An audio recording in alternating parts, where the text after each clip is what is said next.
عليكم. وصفة زمان اللي مفيش بيت مصري معرفهاش، المفتقة او الحلبة المعقودة، بطعم غني وفايدة عظيمة. ولو اول مرة تعمليها جربيها بطريقتي وهتدعيلي.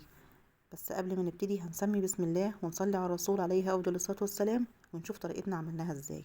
دي المقادير بتاعتنا: السوداني والسمسم والحلبة والمغات والدقيق والعسل. طبعا اول حاجة هحط الحلبة على العسل وهقلبهم كويس. هحط لكل كيلو عسل معلقتين حلبة، لكل كيلو عسل معلقتين كده هرميين حلبة، وهقلبهم كويس قوي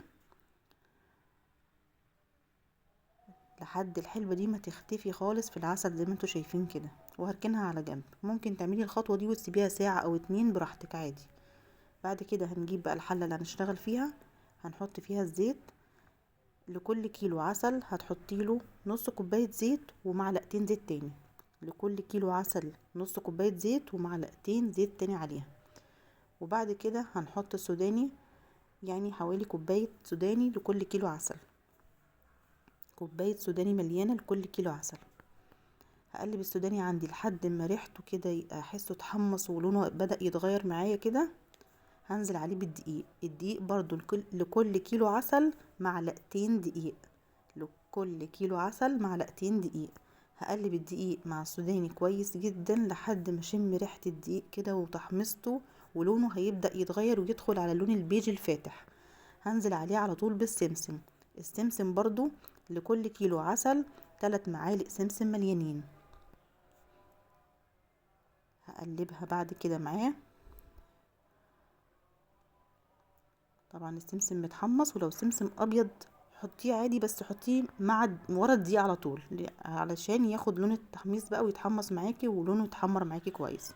بس ده عشان متحمص فانا نزلت بيه بعد ما اتاكدت ان الدقيق بتاعي اتحمص ولونه بدا يدخل على لون البيج الفاتح كده.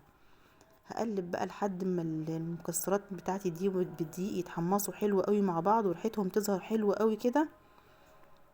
بعد كده هنزل عليهم بالحلبة والعسل اللي احنا قلبناهم مع بعض.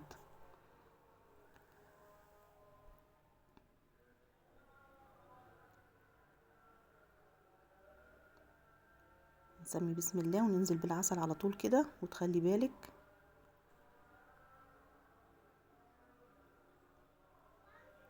بعد كده هنبتدي تقليب فيها على طول. ايدك ما تسيبهاش، هتفضلي تقلبي فيها لحد ما تبدأ تغلي معاكي. اوعي ايدك تسيبها، تفضلي تقلبي فيها لحد ما يبدأ يغلي كده. برضو ايدك شغالة فيها تقليب مستمر. هنقلب فيها كويس قوي لحد ما تبدأ تغلي كده من على الحروف. اول ما تيجي تبدأ تغلي من على الحروف كده هنزل عليها بمعلقة المغات، معلقة كبيرة بس، وتقلبيها لحد ما تختفي معاكي كويس جدا. وبرضو ايدك مستمرة في التقليب فيها لحد ما تقعد تغلي معاكي، وهتبدأ بقى تغلي بصي وهتفور كده، برضو ايدك فيها. وبعد كده هدي النار شوية علشان ما تقلبش منك على البوتاجاز.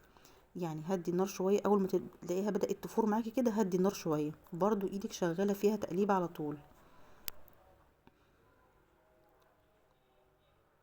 هتلاقيها بدأت ايه تهدى شوية كده وتنزل لتحت شوية كده لما هديتي النار عليها. بصي اول ما تبدأ تبقبق معاكي بقى وتعمل الفقاعات دي كده من فوق كده، اعرفي ان هي خلاص كده دخلت في السوا، او خلاص قربت تخلص معانا يعني. هجيب بقى اي حاجة كده، معلقة ستانلس ولا حاجة، وهعمل الخط اللي انتوا شفتوه ده كده. لو الخط ده اجتمع مع بعضه تاني، يعني العسل قفل على بعضه تاني، اعرفي انها لسه. لو الخط فضل فاصل كده يبقى احنا كده خلاص خلصنا. اخر حاجة هحط على طرف المعلقة كده ربع معلقة ملح ليمون، دي المادة الحافظة بتاعتها. ولو ما عندكيش ملح ليمون يبقى تعصري ليمونية حطيها برضو في الاخر، تقليبتين وهتروحي طافية النار. لو هتحطي ملح ليمون او ليمونية في الاخر خالص، انا كده خلاص طفيت عليها. هسيبها تهدى خالص وتبرد، تبقى دافية حلوة كده. يعني هنا في المرحلة دي كانت دافية، ما كانتش بردت خالص، هي كانت دافية. هبتدي بقى اعبيها في البرطمانات او في علب بلاستيك عادي، او في اي علب عندك تكون حافظة للطعام وتكون نوعها كويس يعني. طبعا البرطمانات دي انا غسلاها بميه سخنه كويس جدا ومنضفاها، وبعد كده بعبي فيها الحلبه بتاعتي. تقلبيها كويس كده وانتي بتقلبي علشان تاخدي من الحلبه والمكسرات في نفس الوقت. الكميه بتاعتي عملت اللي انتوا شايفينه ده، وهقفلها وتسيبيها عادي على الرخامه من بره عادي، مش شرط تحطيها في التلاجة ولا حاجه، احنا الجو ساقعه وهتقعد معاكي. جربيها بالطريقه دي هتعجبك قوي، وسهله وبتدفي وجميله ومغذيه، وبألف هنا.